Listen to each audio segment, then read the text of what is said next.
করি আমাদের যে কাজগুলো মানুষের জীবনের সাথে অঙ্গাঙ্গিভাবে জড়িত, এই সেবাগুলোর মধ্যে অন্যতম সেবা হলো ভূমি সেবা, এবং সেবাটির একটি আইনগত দিক রয়েছে। এই সেবাটি অন্য 10টা সেবার মতো খুব সহজভাবে পাওয়া যায় না, আসলে সেটি স্বীকার করতেই হয়।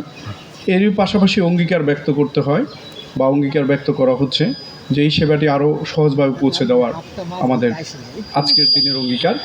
ভূমি সেবা মেলা সেই উপলক্ষেই আয়োজিত হয়েছে। আমরা দেখেছি মাননীয় প্রধানমন্ত্রী নির্দেশনা প্রদান করেছেন, পাশাপাশি ভূমি সেবাকে সহজতর করার জন্য বিভিন্ন পদক্ষেপের কথা এবং নিয়মিত উপস্থিতি নিশ্চিতকরণে একটি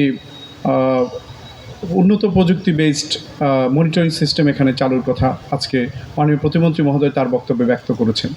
তো আমরা এই বিষয়গুলো সঠিকভাবে পালন করব, এই অঙ্গীকার ভূমি অফিসের পক্ষ থেকে সবার করা উচিত, করছি। দ্বিতীয় বিষয় হলো, আমরা বিভিন্ন পরিসংখ্যানে ভূমির সাথে রিলেটেড যে ক্রাইমের যে সংযোগ সেটি দেখি। সেটির পিছনে দীর্ঘসূত্রিতা যেমন দায়ী, তেমনি পারিবারিক বা সামাজিকভাবে আমরা দেখি আমাদের সমাজে এখনও প্রথা আছে বা কিছু দুষ্ট লোক প্রতিটা ফ্যামিলিতে বা কাছাকাছি থাকে, যারা অপর ভাই বোনকে বঞ্চিত করার একটা প্রচ্ছন্ন মানসিকতা পরিলক্ষিত হয়। নিজের শেয়ারের চেয়ে বেশি জমি রেজিস্ট্রেশন করে দেয়, বা প্লটে জমি আছে যতটুকু তার চেয়ে বেশি জমি রেজিস্ট্রেশন করে ফেলা হয়। তো সেই প্রেক্ষাপটগুলো কীভাবে আরও কমিয়ে আনা যায়, সেই প্রেক্ষাপটে গভর্নমেন্ট কাজ করছে এবং গ্রামজারি বা খাজনা প্রদান দেখে রেজিস্ট্রেশন, এগুলোর মধ্যে একটা সম্পর্ক তৈরির আইনি এবং টেকনিক্যাল যে সক্ষমতা সেটি বৃদ্ধি করা হচ্ছে। পাশাপাশি ভূমি অপরাধ প্রতিরোধ আইন 2023 চালু করা হয়েছে। সেখানে অতিরিক্ত জেলা ম্যাজিস্ট্রেট, অ্যাসিস্ট্যান্ট এবং এক্সিকিউটিভ ম্যাজিস্ট্রেটগণ দ্রুততর সময়ে নর্মাল সিভিল কোর্টের তুলনায় দ্রুততর সময়ে কতিপয় ক্ষেত্রে প্রতিকার দিতে পারেন।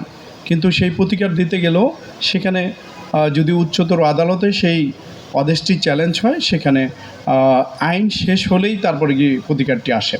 কিছু ক্ষেত্রে যেমন উচ্ছেদের ক্ষেত্রে 145 যদি একটা স্ট্যাটাস কো দেওয়া হয়, সেক্ষেত্রে হয়তো বা কেউ ইমিডিয়েটলি উচ্ছেদ হওয়া থেকে আমরা রক্ষা করতে পারি।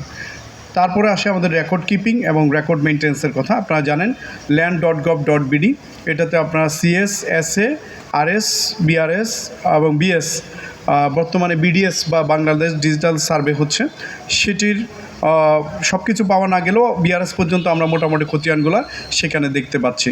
আগে যে খতিয়ান দেখার জন্য অনেক জায়গায় ঘোরাঘুরি করা লাগতো, সেটি দেখা যাচ্ছে।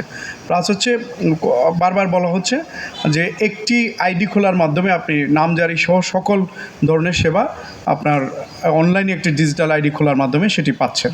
এবং যে আমরা জানতাম যে খাজনা প্রদানও আগে একটি অত্যন্ত জটিল কাজ ছিল, এটি অত্যন্ত সহজ কাজ হওয়া উচিত, কারণ নাগরিক রাষ্ট্রকে একটা খাজনা প্রদান করতে যাচ্ছে, সে তো উল্টা সরকারকে দিবে, সেখানে কেন এত জটিলতা থাকবে। তো সেই বিষয়ে একটি যদি ডিজিটাল আইডি খোলা হয়, পরবর্তীতে প্রথমবার হয়তো বা অনেকে বুঝতে পারে না, যেতে হয় বা রেজিস্ট্রেশন করাতে সহায়তা নিতে হয়, কিন্তু একবার যদি করে খাজনা প্রদানের ক্ষেত্রে আর কখনো যেতে হবে না মর্মে আমরা মনে করি। Not only that,